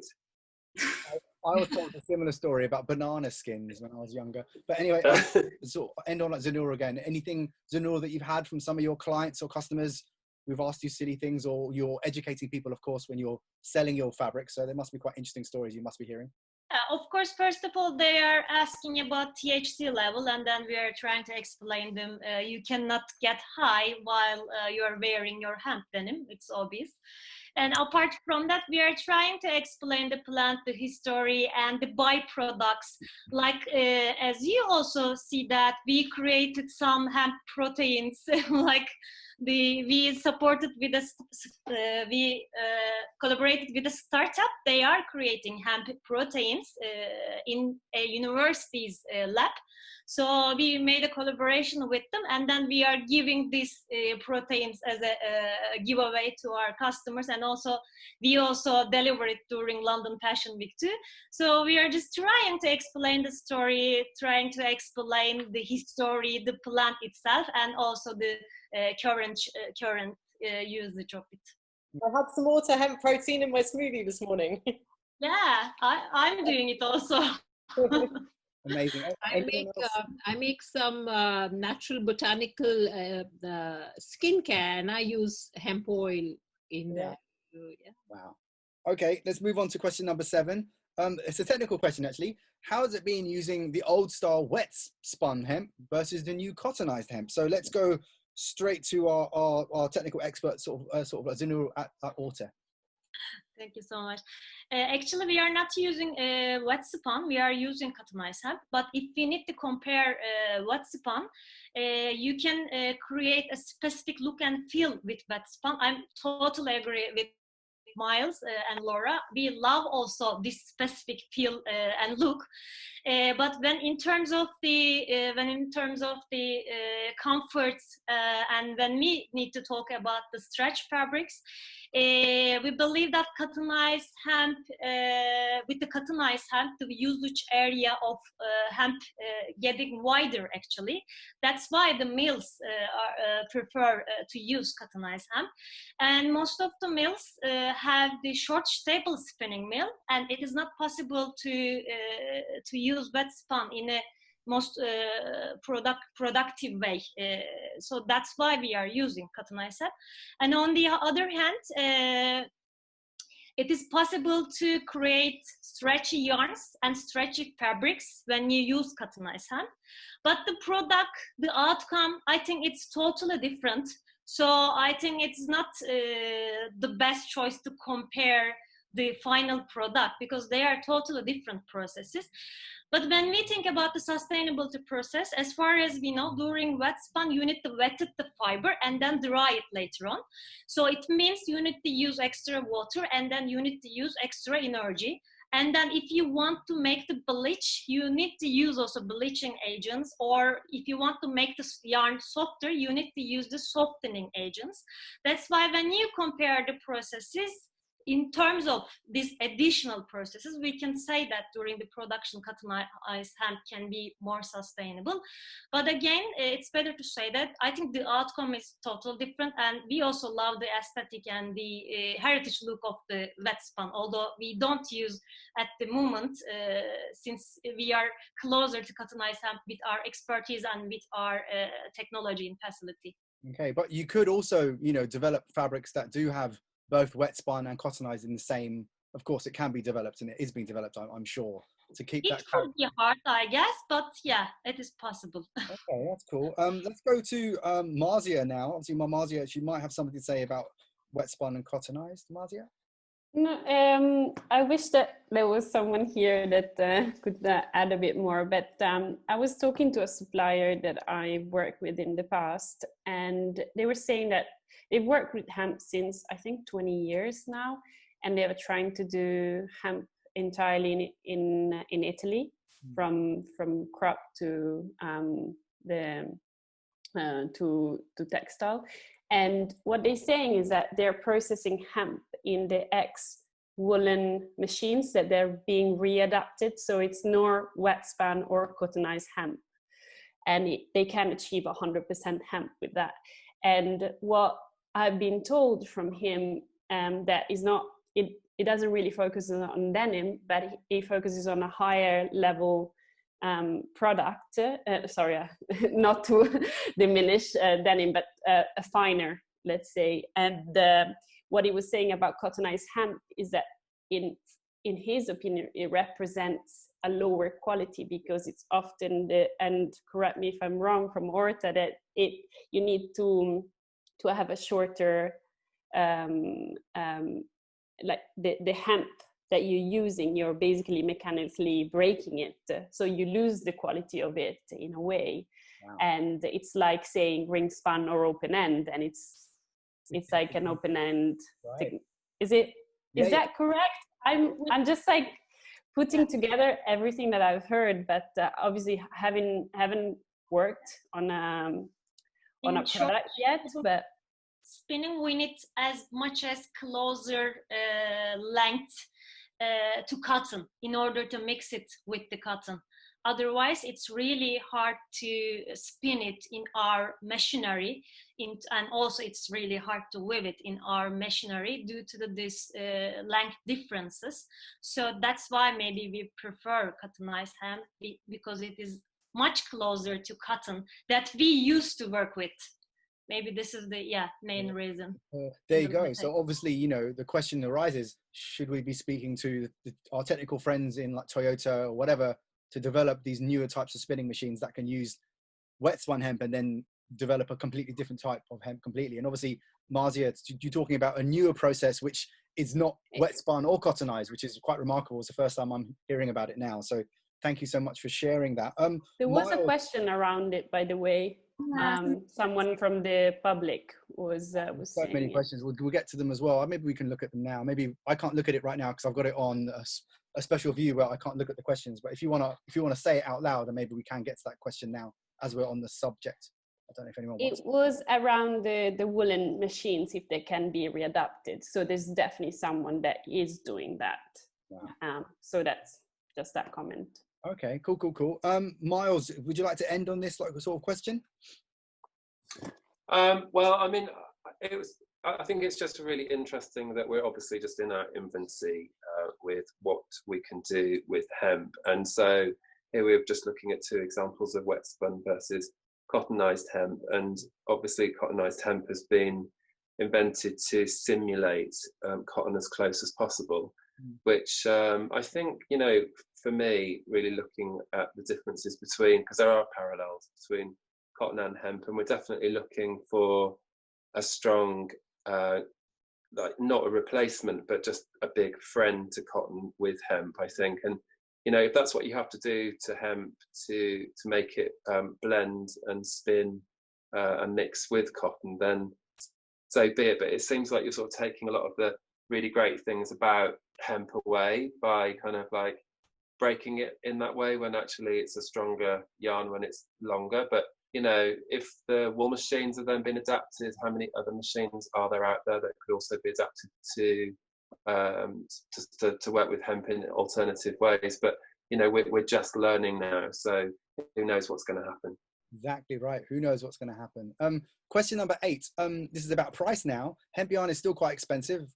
Have any of you had success using it? Obviously I've had success, but it's so expensive, and it ends up being a very premium level fabric. That's $15 a meter. But obviously I know some mills are experimenting, mixing it with TENCEL, lyocell, even like linen and other things as well. Hopefully not polyester. That will defeat the purpose. But anyone here? So let's go straight to Marlene now. If Marlene can help us with this sort of question. Obviously, have you had success, or are you, don't tell us what you're working on, but is it something that concerns you really? What's going on with hemp? And would it be, obviously we all think now it could make a non-cotton product really. That's the outcome that many people are jumping onto, is like going away from cotton and trying to a non-poly, non-cotton production. I don't know. Question about price. Well, I mean, I think it's interesting if we could mix it with other recycled fibers, like cellulose, which is a fiber made from recycled cotton, and which is totally circular. And we could also use, I would really love to see like a bio-based stretch, like a natural rubber, to make it a fully sort of degradable, compostable fabric, and much more sustainable than to mix it with cotton. But that's probably the dream. Yeah, it would be the dream. I think like sort of our friends Candiani, and obviously you with working with Stella, you got to use that very first like fabric which had that bio stretch, which is quite really. So I think seeing if if that could be an option, I think, and maybe even doing it in with natural indigo, and just having it more just a pure form, instead of trying to mix it and trying to mimic cotton, try and make something else with it. Okay, that's absolutely true. Garvita, you were down for one of these answers. Is it something that you're looking into, or you have been, or the price has been a concern? Yes, well, price has been a concern, but the quality of the fiber has been improving. So it's possible that some of this cottonized yarn has been offered in developments, to make that better.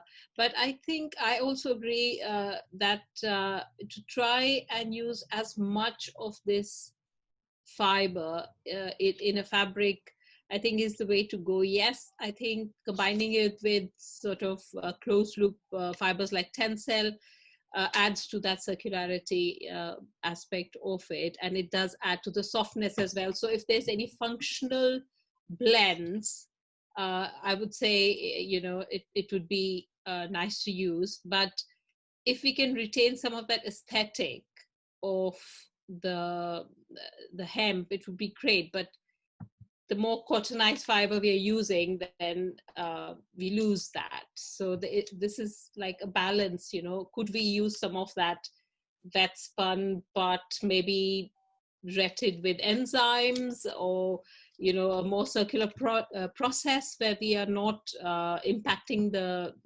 environment. So again, looking at sources and how the processes are there, maybe have something where we can maintain that aesthetic of hemp. Yeah, absolutely. Is there anyone else from the group here that would like to add on question number 8?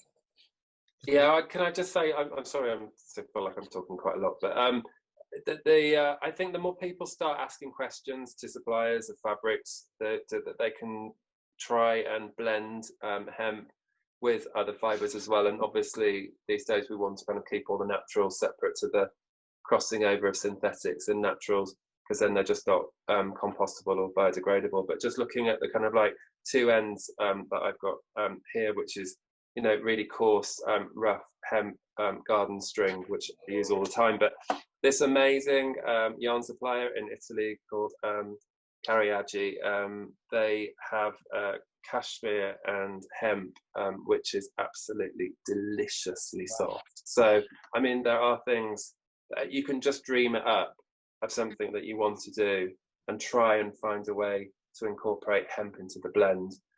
It is all possible. Okay, and we'll end with like Zenu. Obviously, she's been using hemp a lot, and obviously regarding price, and you must have lots of concerns from your customers, especially in auto. Zenu, do you want to add anything here on question 8? Honestly, yes, it is expensive due to the limited supply.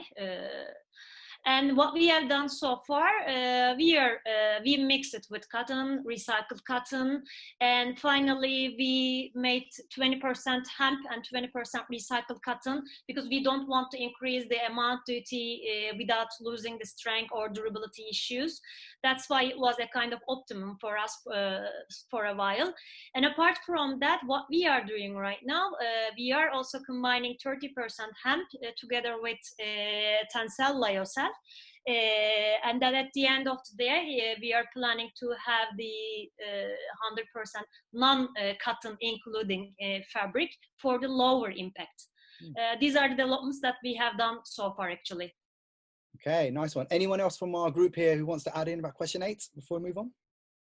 I was just going to say I struggled a bit this season because most of the hemp fabrics at showtime were blended with conventional cotton or BCI cotton, which meant that some of the clients that I was working with, smaller, non-price sensitive clients, were not interested. They rather stick with their GOTS organic cotton or recycled cotton blend. So I'd be really keen to see some of that coming up. But on the other hand, I do realise that we need to have these more commercial price points as well if we're going to grow the infrastructure that we need to have more hemp. So yeah, I guess it's a balance of the two, isn't it?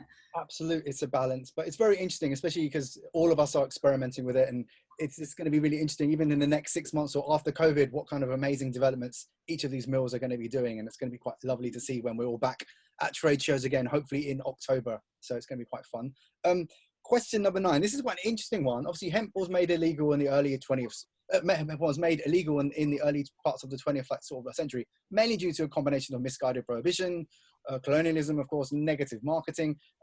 You know, if we all as designers and marketers and marketing people are going to start using hemp, obviously we have to make sure that we tell that story in a positive way. But I'm sure some of us are going to do some really funny marketing campaigns anyway about it.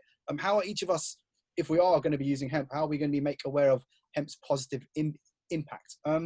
So let's start with Laura here. I think Laura was keen to speak on this sort of a question. Yeah, I mean, there's just so much positive stuff that you can say about industrial hemp. All the different products that you can make from it, how sustainable it is as a crop, all the good things that it does for the environment. So I think it's going to be quite easy to communicate to customers and to educate them. I mean, we just need to educate them on how great it is as a crop and how much you can do with it. And that's it, really. Absolutely. Anyone else want to add here before we move on? Question number 9. I wonder if people younger than us even know about hemp's past and hemp's history. No. Yeah, exactly. It can be a new thing. It has to be its own thing now. I read these articles from journalists who write about sustainability quite often and get quite frustrated that they even mention the hippie bit of it. And right. No, I haven't even covered any of that. So yeah, I bypassed it in my history part. But and also marijuana doesn't have the stigma that it had like years ago. And I think a lot of people are more used to that being around socially, and maybe it just doesn't have the, you know, the evil gateway drug kudos that it used to have. So, you know, maybe I'm just revealing too much. No, the devil's harvest, this little planet, this little poster here is really funny. Okay, let's move on. Obviously, we've covered so much of it already. What are the benefits to the consumer values? There's been a talk of antimicrobial and antibacterial. Let's go to Sue on this one. We haven't heard from Sue, bless her. So let's jump to Sue. I think that so much has been covered. I mean, in the bits that I've heard, there have been so many people talking about all the benefits for the consumer. But I guess what I wanted to also look at is outside of the sort of like the now and the current business models, because we are within a framework. It's like, what does this mean in 20 years from now? What does it mean in 50 years from now in a framework that we can't quite imagine?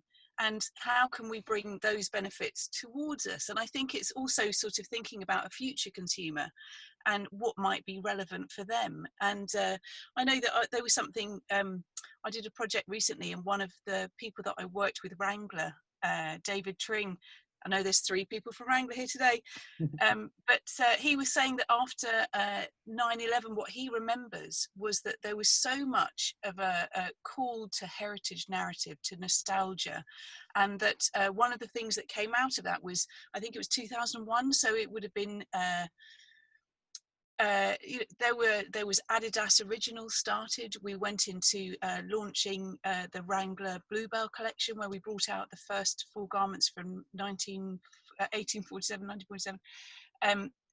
And it's sort of within this, in the next few years, that return to heritage, that return to sort of really core values and an honest product, and consumers really wanting radical honesty is absolutely going to be something that we see coming forward.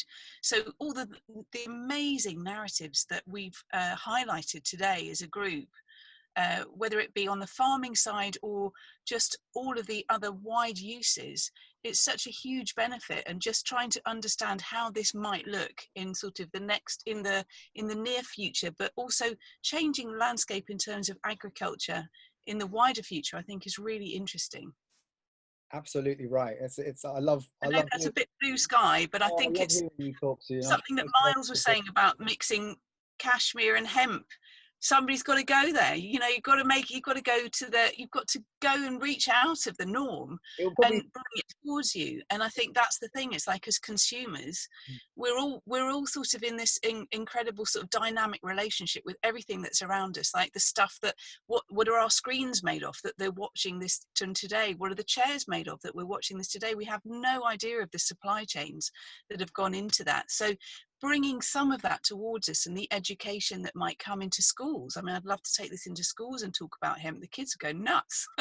You know, and trying to actually bring that future towards us of like all of the beauty that we've harnessed about hemp, and actually being able to create that. I think it's like the magic is also in there.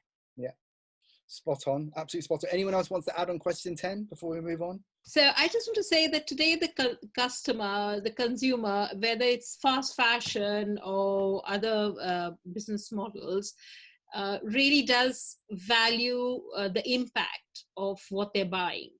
And yes, they want the responsibility to sit with the brand or the retailer, but they do want to invest in product that is more sustainable. They really don't need to know exactly how it's sustainable, but if it is a sustainable product, and I think hemp brings that value, because besides being a natural biodegradable fabric, it also has the benefit to the land, the farmer. You know, it's a crop which can be multi-crop grown, so you can have food crops, you can even have cotton growing in that cycle. So it doesn't have to compete with food or with cotton. In fact, it could complement that. And then it has, you know, benefits for each part of the plant, as you were highlighting earlier. And I think that adds value to whether it's the farmer, you know, and that impact, the social impact, which I think the customer is very interested in today. Absolutely. So I think it's really... That's a good part of it. Thank you so much for that. Anyone else want to add anything on question 10 before we move on? We're near the end as well, but we've got questions to answer. Okay, number 11. Okay, and this probably leads on to what Sue was saying. Why has cotton been so preferred? Obviously, is it to do with governments? Is it to do with some of the like propaganda that we were discussing? I don't know. Sue, do you want to jump in this question? I had you labeled for it. I'm not qualified for this question in any way. I think this is more for Laura. So yeah, Laura, maybe you should jump in. Okay. I'm not really qualified either, but I mean, like I mentioned earlier, there's still a lot of legislation around how much of the plant you can actually use. So I guess that's why, like Marzia said, there's not a huge incentive yet for farmers to switch over to growing hemp. Fair enough. Okay, no worries. Anyone else want to add here? Mars, you want to jump in? Yeah, the only thing I was going to say was like was it last the high street, when you went down Oxford Street, Regent Street, there was a huge blast of like, it was everywhere, it was like, linen is going to save the world, it's the most sustainable fabric. All the shop windows were promoting linen. So it's like people, and it was such a hot summer that people were really hugely drawn to it. So I think it takes so little to like shift to the high street, when there's like a huge push for one particular area, and it's just the power of just that sort of like big marketing ploy. And that's the really that I think that I see changing so quickly, is that people will jump on the back of stuff so fast, and that's the speed of social media, like that. All of those messages get through so quickly, and I think it's about really using the speed of those messages and how quickly people want to jump onto a new thing. Absolutely right. And also, can I just add as well that, you know, cotton has always been preferred generally, just because everyone kind of knows what it is, and it sits kind of like well with most people because everyone's got cotton in their wardrobe. So trying to sort of come with something new, which people might have slightly negative connotations, it's not going to be easy. But you know, people associate cotton to be softness and everything, and they get quite emotional about their cotton garments. And if we're talking about denim, denim has always been cotton, so it's not like we're coming along saying, okay, jeans aren't going to be cotton anymore, they're going to be hemp, 100% hemp, and that's how it's going to be. But it's just educating people. I think you know, people need to know more about all these things we're talking about, but how we communicate it to, you know, I mean, you're doing great work, Mohsin, with talking to all the schools and colleges and educating people on it. And so the next generation, you know, they're going to get a lot of this information, but trying to convince a lot of like businesses and brands to switch over to hemp when they're just not sure because maybe they're not ready yet, or, you know, all of that. Where cotton, it's just like, oh yeah, cotton. Whether it's organic or it's just conventional cotton, people just still will want to reach for that over hemp at the moment, unfortunately. Okay, no worries. Thank you for that shout out as well. It's true. All of us are doing great work as well. Even you, Miles, with your ICE school and all the things that you're involved with, and Sue as well. Everyone's in the education side is so important now, especially as, you know, getting to this stage in our careers. I think it's quite important to give back. So moving on to the very final question. I think I could just have a little one word from each of us going down the panel. I think we'll stop sharing as well. It might be fun as well, so that way we can see all of us. And I can see the questions finally. That'll be quite nice. So the final question is, what's next in hemp? What's the future? Are you all excited? Let's just end on maybe one word. That'll be nice. I'll follow how Trisha does it in like talk about TENCEL. So we'll start with Laura first. Vital. Vital. Okay, and like sort of Zinu? Investment piece. Gavita. Huge potential. Okay. And like Janelle? Innovation. And Miles? Everywhere. Sue? Wellness is what it makes me okay, think. nice. And Marzia? Diversity. Okay, and then Marlene at the end. Well, I think it's the future. Could be the future. Absolutely right. Okay, so we got some questions. I think it's rude if we don't answer them. So let's just quickly go through them. So there's 18 that are open. There's 7 that have been answered probably by some of the people here. Is there, so I'm just reading it out now, so any one of us can jump in and answer. Is there a mechanical process that we know that wet spun often known to about like degumming? How do we compare the mechanical process to wet spinning from sustainable point of view? I think like Zinur, you might have already answered that. I think I think we already answered that. That's fine. And then sorry, another person says, sorry, my question is, I can't say that word, but he's talking about cottonized process versus mechanical. I think we've answered that already. Next question, isn't it a fact that cotton is blended with cotton? I mean, isn't it a fact that hemp is blended with cotton and it's not that able to be woven using normal denim weave methods? Is that why we've been commercial? Is that why there hasn't been a commercialized 100% hemp? I use blends in denim in Japan since 1990, always blended with Levi's and da-da-da. So he's talking about, is there a reason why we haven't seen 100% hemp yet? We can see it. That is possible, but at the end of the day, as you know, also it will be expensive. Yeah. It will be something else. Yeah. If it is not cottonized hemp, if it is done with wet spun hemp, it will be also stiff, not skin friendly. So technically it's possible, but it's not commercial at the moment. I guess that's why we don't prefer. I guess it would damage a lot of looms doing it as well, right? So I remember I tried to beat the Naked and Famous record of the 30-ounce denim, and I made a 38-ounce, and then they beat me and made a 40-ounce, and it's hilarious. But the process actually ruins the machines as well, so it's quite funny. Anyway, I think they're definitely having more success with hemp in knitted fabrics though than you know we're having more complications with woven, but the knits. I mean, this is Young Maven is 100% hemp t-shirt, and it's lovely. No, I did 100% hemp with like NDL, but we could only do the wet spun, and it was ecru. We didn't even go into any experimentations of 3x1. I think Mark Hughes asked the question, so thanks for that, Mark. Next, how is water saving from hemp being calculated?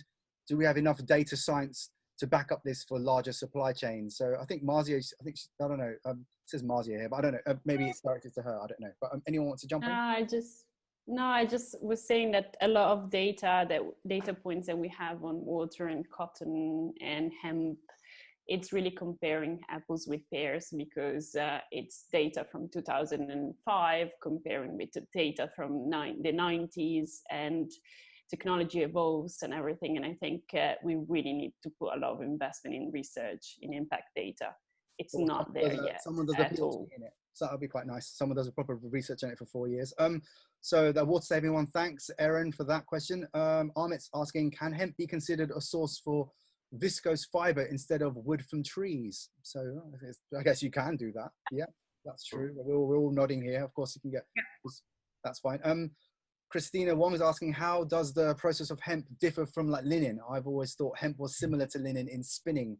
So I think someone touched on this. I think like Janelle might be able to answer this probably better than any of us. No, Janelle, I'm putting you on the spot. I'm not really sure how different it is. I know there's a lot of similarities, but I think hemp's a bit of a tougher plant. So yeah, I'm not sure. Maybe somebody else can. Yeah, it's a taller plant. I think it gets to about twice the height of linen, and they're both. They always get put alongside of one another, linen and hemp, because I think overall in the weaves, they look and feel quite similar, and they've both got that kind of dry coarseness to them. And I think linen is also similarly is quite drought tolerant as well. Perhaps not as much as hemp, but they do get put alongside each other quite a lot. That's true. Yeah, I think so. You've answered it perfectly, Miles. Crush Kang, sorry if I pronounced your wrong name. Can we see some hemp denim garments if possible? Dude, every single mill is experimenting. I'm sure Auto, if you reach out to like Zinu, will probably send you swatches as well. They're all dabbling in it, and they're all doing amazing things. I remember seeing some swatches from India that just blew me away. So every mill I speak to is doing amazing stuff, and I'm sure any one of us can put our hands up and say it's been quite a fun ride seeing all this stuff. Jonathan Chung is saying hi, Miles. So hi, Miles, to you. Yeah, Jonathan, I heard you were trying to get through. So bless him. Good. Elder, sorry if I pronounced the name wrong, is saying which chemical processes should we not be using in washing and finishing? I think this might be regarding, I don't know, again, hemp, I guess, or regarding the process of... Actually, there is no limitation with, as I explained at the beginning, even you can make the laser treatments or you can treat it with ozone. You can bleach it, you can make the stone wash. There is no limitation with that. Perfect. We propose sustainable finishes though, right? But yeah, of course. Okay, and then someone who's just said, oh, she agrees with like Janelle, amazing, and like sort of like due diligence is needed. Hemp is sustainable, but how can the retting be done? What chemicals, what fiber? Yeah, that's something that I want to investigate as well. Just like Janelle, I want to do more research, and even Marzi is like sort of nodding as well. I would like to do more research on that to understand it before I start giving it the stamp of approval. Jill is saying, please note that all EU linen is due retted in the field. Okay, thank you.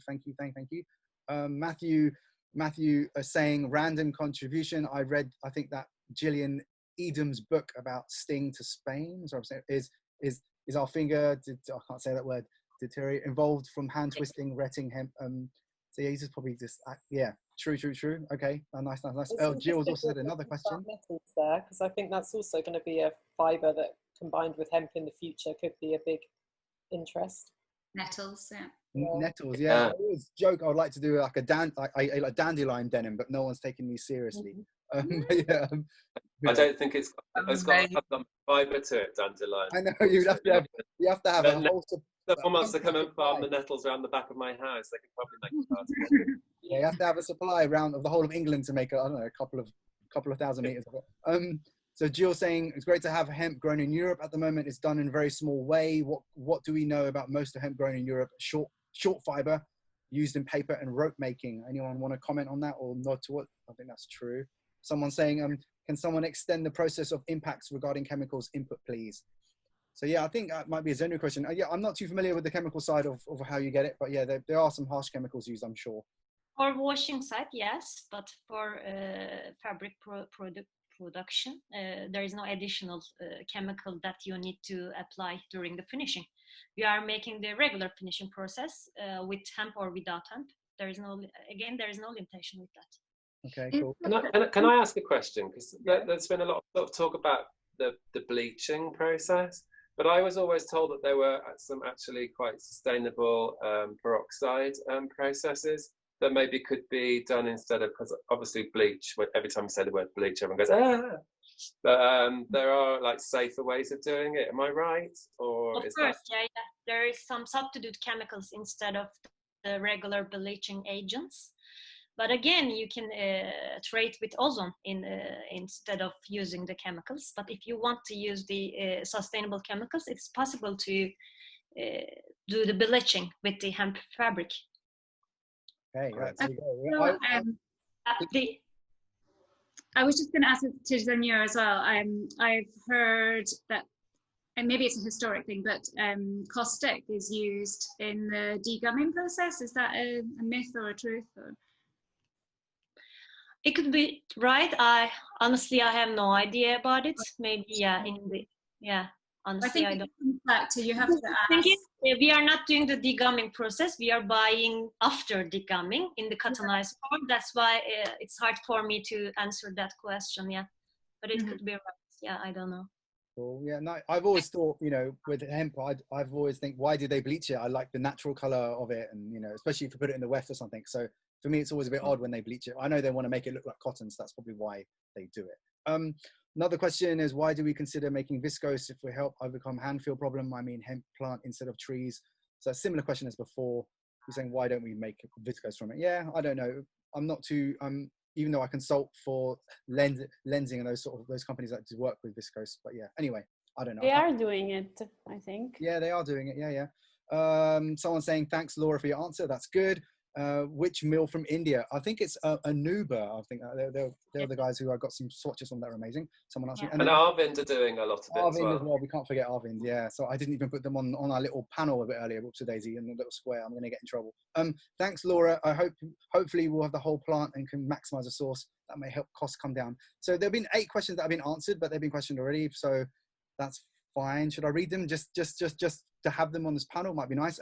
Can hemp fiber be treated in the same way as washing? Yes, you've answered that question. So Laura said yes. Hemp fiber, economical, of course, it can be. If more mills produce it and they jump on it, yes, it can be. It has to be like treated. Yeah, the more we use it, the more the price goes down. The more we request it, the more people will grow it, and then it's a win-win. Exactly, win-win. Laura's asking, it seems to be mixing cotton and hemp would diminish the sustainability potential. Is cotton still important in the clothing industry? Does the future see the balance between 2 crops, clothing industry, rather than a full shift to hemp? Marlene answered this already, bless her. She goes, mixing hemp with other fibers would make it more sustainable than cotton mix. For instance, you should mix it with cellulose or new cellulose fiber or a like derivative of recycled cotton. So thank you, Marlene, for that. And then the next question that's been answered is, I'm wondering how these mixed fibers would work looking into textile recycling. Yeah, it's a big question, isn't it? When you mix polyester with it, it just defeats the purpose, I think, so you can't really recycle it anymore. We're all like going, So yeah, but I remember there's one mill that asked me about it, should we do polyester? And I went, no. I just went, I said, don't do it. I just, hopefully they take that advice. So yeah, and then Marlene's answered here, check Renewal Cell. They have a recycled cotton and new fiber called cellulose, which should be recycled mixed cotton. Okay, cool. And one of the final questions I think now is, how many of you are actually working with hemp in denim commercial products, not experimental, excluding Levi's, and marketing into CBD trend, food, health? I think this question is like, and Denham hemp blends as well. I think how many of us are using it? I am using it. I'm put my hand up. Yeah, some of us are using it. So it's not just. Yeah, we're all experimenting with it. Yeah, so everyone is using it. We're just experimenting with it and seeing if it can work within our ranges. Satish is, and Laura answered it as well, going small percentage of the market, I believe, that the fabric's evolving. Yeah, all good, Laura. Thank you for answering that. And then Satish, who's always on all our panels, bless him. Is it possible to use dual box machines to use wool worsening fabric spinning. I think that's probably the machines that Marzia was nodding about. I think it might be that one. So yeah, okay. So Marzia's nodding. That's all good. And then Amit saying, is there technology to make? But again, another viscose question. Hilarious. I think these guys are all asking the same question. And then Janelle said yes. And Kerry asked the final question: is the type of hemp used in clothing fiber the same that you can be used in food grade? If so, do farms sell and harvest separately, or can they work together in a whole plant bio product, or can be maximized? Anyone want to jump on that? I've already answered that question as well. So yeah, one crop can be used both for food and for the fiber. But depending on the country regulations, some farmers can use the complete crop, others can't. Yeah, I think because there's no infrastructure around here for the fiber part, a lot of the fiber part is going for insulation and stuff, and other products. But yeah, the whole plant can be used. This has been unbelievable, guys. Meant to be a 1 hour talk, that's turned into a 2 hour talk. We had Sue, who we lost and came back, and we got Marlene, who's doing consultancy and has to disappear. I think this has been such a successful panel, and I thank all of you for being involved and taking up your time to talk and giving away amazing knowledge, which is going to benefit so many people. So I thank again Laura. We're going to thank again like sort of Zinu and like Carviter and like Janelle, Miles, Sue, Marzia as well, and Martin for your time. This has been epic.